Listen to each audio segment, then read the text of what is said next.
السلام علیکم and welcome to easy learning. آج ہم اسلامک اسٹڈیز فار گریڈ 6 کا یونٹ نمبر 2 کریں گے، فیتھ اینڈ ورشپ، جس میں آج کا ہمارا ٹاپک ہے فرائیڈے پریئرز۔ تو چلیں اپنی ویڈیو کو کنٹینیو کرتے ہیں۔ عام دنوں میں ہم کیا بات کر رہے ہوتے ہیں کہ ہم ظہر کی نماز کے لیے جا رہے ہیں۔ جب دوپہر کا وقت ہوتا ہے اور اذان ہوتی ہے تو ہم کیا کہتے ہیں کہ ہم ظہر کی نماز کے لیے جا رہے ہیں۔ لیکن جیسے ہی جمعہ آتا ہے اور اذان ہوتی ہے تو ہم کیا کہتے ہیں کہ ہم جمعے کی نماز کے لیے جا رہے ہیں۔ ٹھیک ہے، ہم جمعے کا نام باقاعدہ لیتے ہیں۔ ظہر کی نماز کی جگہ ہم کیا بولتے ہیں کہ ہم کہاں چلے گئے، ہم کہاں جا رہے ہیں، ہم جمعے کی نماز پڑھنے جا رہے ہیں۔ اور کیونکہ جمعے کی نماز ادا کی جاتی ہے اسپیشلی آن فرائیڈے، کنڈکٹ کا مطلب ہے کہ ادا کرنا۔ اس میں کچھ کمپلسری عبادتیں ہیں، نمازیں ہیں جو آپ کو پڑھنی ہیں، اور اس میں کتنی رکعتیں ہوتی ہیں؟ 14 رکعتیں پڑھی جاتی ہیں، جن میں 4 سنت، 2 فرض، 4 سنت، 2 سنت اور 2 نفل شامل ہے۔ Excellence and superiority of Friday prayers, کیا اس کی اچھائی ہے اور کیوں اس کو اتنی امپورٹنس ملی ہوئی ہے؟ اس دن جو ہم عبادت کرتے ہیں جمعے کی، اس کو کیوں اتنی امپورٹنس ملی ہوئی ہے؟ حضرت ابو ہریرہ سے روایت ہے کہ آپ صلی اللہ علیہ وآلہ وسلم نے فرمایا، 7 دنوں میں سب سے افضل نماز جمعے کی نماز ہے۔ جمعے کے دن حضرت آدم کو بنایا گیا تھا، اور جب حضرت آدم جنت میں داخل ہوئے تھے اس دن بھی کیا تھا؟ جمعے کا دن تھا۔ اور جب وہ زمین پر اترے تھے اس دن بھی جمعے کا دن تھا۔ اور جب آخرت قائم ہوگی، ریزوریشن کہتے ہیں ڈے آف ججمنٹ کو، یعنی آخرت کے دن کو، جس دن آخرت کا دن ہوگا اس دن بھی کیا ہوگا؟ جمعہ ہی ہوگا۔ جمعے کی نماز میں جو ہے وہ 2 اذانیں دی جاتی ہیں، اور اس کا آرڈر کس نے دیا تھا؟ حضرت عثمان نے دیا تھا۔ اب ہم پڑھیں گے دا اوبلیگیشن آف فرائیڈے پریئرز، کیا ہماری ذمہ داری ہے فرائیڈے پریئرز کے دن؟ آپ صلی اللہ علیہ وآلہ وسلم نے اس بارے میں فرمایا کہ یہ فرض ہے ہر مسلمان پر کہ وہ جمعے کی نماز کے لیے جمع ہو۔ کانگریگیشن کہتے ہیں جمع ہونے کو۔ وہ شخص جس نے 3 جمعے تک مستقل ایک کے بعد، کنزیکٹو کہتے ہیں ایک کے بعد، یعنی ایک جمعہ آیا نماز چھوڑی، دوسرا جمعہ آیا نماز چھوڑی، تیسرا جمعہ آیا نماز چھوڑ دی، صرف اپنی سستی اور لاپرواہی کی وجہ سے۔ یعنی شریعت میں جو سیکشنز دی گئی ہیں، یعنی جو اتھارٹی دی گئی ہے کہ کچھ وجوہات کی بنا پر آپ جمعے کی نماز چھوڑ سکتے ہو، لیکن اگر ایسی کوئی وجہ ہے ہی نہیں اور بغیر کسی وجہ کے صرف لاپرواہی اور لیزینس کی وجہ سے اس نے نماز چھوڑی، تو اللہ تعالیٰ اس کے دل پہ کیا لگا دیتے ہیں؟ مہر لگا دیتے ہیں۔ دوسرے لفظوں میں آپ یہ کہہ سکتے ہو کہ جس کے دل پہ اللہ تعالیٰ مہر لگا دے وہ کوئی نیک عمل نہیں کر سکتا، اور جب وہ کوئی نیک عمل نہیں کرے گا تو اللہ تعالیٰ کی نعمتوں سے کیا ہوگا؟ دور رہے گا۔ اب ہم پڑھتے ہیں، اب بات ہو رہی ہے preparation for performing Friday prayers. جمعے کی نماز کے لیے آپ کو کیا تیاری کرنی ہے، اس کے بارے میں آپ صلی اللہ علیہ وآلہ وسلم نے کیا فرمایا ہے؟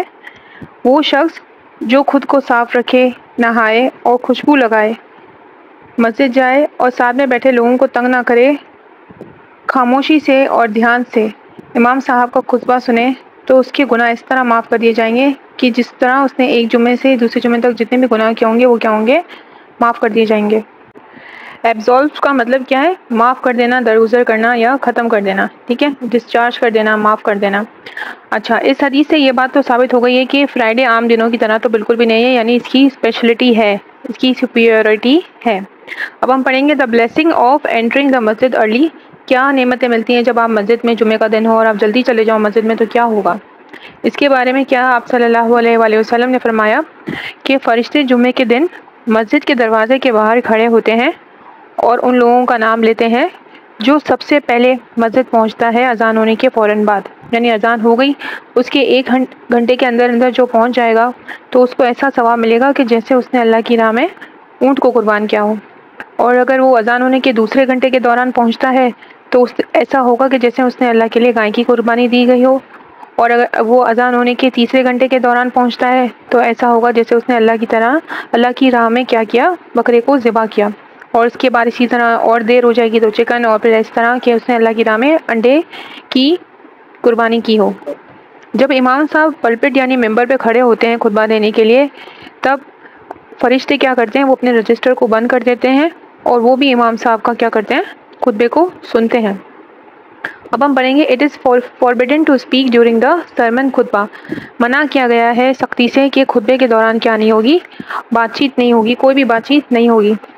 جمعے کے دن امام صاحب کھڑے ہوتے ہیں اور ایک خطبہ دینے کے بعد کچھ دیر رکتے ہیں اور پھر دوسرا خطبہ دیتے ہیں، کیونکہ یہ کیا ہے؟ آپ صلی اللہ علیہ وسلم کی سنت ہے۔ حضرت ابو ہریرہ سے روایت ہے کہ آپ صلی اللہ علیہ وآلہ وسلم نے فرمایا، جمعے کے دن امام صاحب خطبہ دیتے ہیں اگر آپ نے کسی شخص کو یہ بھی کہا کہ جو کہ آپ کے قریب بیٹھا ہوا ہے، ایک ایسا شخص جو آپ کے قریب بیٹھا ہے، اگر آپ نے اس کو یہ بھی کہا کہ خاموش ہو جاؤ، تو یہ بھی آپ نے غیر ضروری عمل کیا. ٹھیک ہے، اب ہم پڑھیں گے. اچھا، کیونکہ منع کیا گیا ہے کہ کوئی ایک اچھا، یہ منع کیا گیا ہے کہ کوئی بھی ایک الفاظ بھی آپ نہیں کرو گے. اٹر کہتے ہیں کوئی بھی سنگل ٹاک بھی آپ نہیں کرو گے، بات چیت بھی نہیں کرو گے آپ خطبے کے دوران. اور نہ ہی آپ جو ہے کسی کو یہ کہہ سکتے ہو کہ خاموش ہو جاؤ. ٹھیک ہے، یہ حدیث سے تو ہمیں پتہ چل گیا. کچھ رولز ہیں، کچھ ایٹیکیٹس ہیں، یعنی اچھا بیہیویئر ہے جو فرائیڈے کے خطبے کے دوران آپ کو کرنا چاہیے، کرنا ہوگا، اور جس کے بارے میں آپ کو بتایا گیا ہے. نیچے رولز دیے گئے ہیں کہ آپ کو کیا کرنا ہے اور کیا چیز آپ نے نہیں کرنی ہے. جب امام صاحب کھڑے ہو جائیں خطبہ دینے کے لیے، اور جب تک کہ جو نماز نہ ہو جائے جمعے کی، تب تک آپ نے بات چیت نہیں کرنی ہے.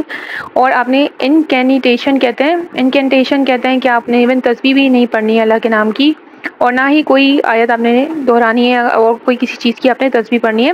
روزیری کو بھی تسبیح کہا جاتا ہے. ٹھیک ہے، یہ سب کچھ جو ہے وہ کمپلیٹلی منع کیا گیا ہے.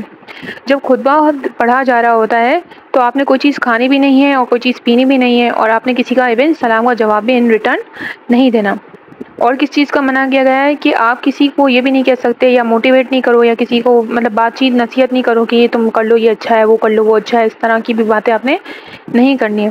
اگر آپ کسی کو بات کرتے ہوئے دیکھتے ہو تو آپ اس کو ری بک یعنی کرٹیسائز کرو گے، اپنے انگلی کے سگنل دو گے، بات نہیں کرو گے. آپ سگنل دو گے اس کو، جیسے ہاتھ کے اشارے سے بتاؤ گے، بولو گے کہ خاموش ہو جاؤ. اچھا، اب یہ بھی منع کیا گیا ہے کہ آپ ہاتھ اٹھاؤ اور دعا کرو زور زور سے. ایسا بھی کچھ نہیں کرنا خطبے کے دوران، یہ چیز بھی منع کی گئی ہے. ہاں، اگر کوئی دل میں اللہ تعالیٰ کے نام لینا چاہے یا کچھ پڑھنا چاہے یا کچھ دعا کرنا چاہے تو وہ بغیر ہاتھ اٹھائے یہ سب کچھ کر سکتا ہے. یہ سارے رولز اور اچھے بیہیویئر امپورٹنس پروف کرتے ہیں کہ فرائیڈے کے خطبے کی کیا امپورٹنس ہے اور کیا ہمیں کرنا چاہیے جب خطبہ دیا جا رہا ہو. یعنی خطبے کی بہت زیادہ امپورٹنس ہے. اچھا، اسپیشل وظیفہ فار فرائیڈے میں کہا گیا ہے کہ جب آپ جیسے ہولی قرآن پڑھتے ہو، جب آپ عبادت بہت زیادہ قرآن پڑھتے ہو، کون سے منتھ میں پڑھتے ہو، بہت زیادہ اہتمام کرتے ہو رمضان میں قرآن پڑھنے کا، ہر کوئی کرتا ہے، ہر مسلمان کرتا ہے. تو حدیث کے مطابق آپ جو ہے جمعے والے دن کس کا وظیفہ کرو؟ درود شریف کا پڑھا کرو. آپ صلی اللہ علیہ وسلم نے اس بارے میں کیا فرمایا ہے؟ آپ جو جمعے کے دن جتنا ہو سکے مجھ پر درود بھیجو، کیونکہ وہ مجھ تک پہنچتا ہے اور کنٹینیوسلی مجھ تک پہنچتا رہے گا.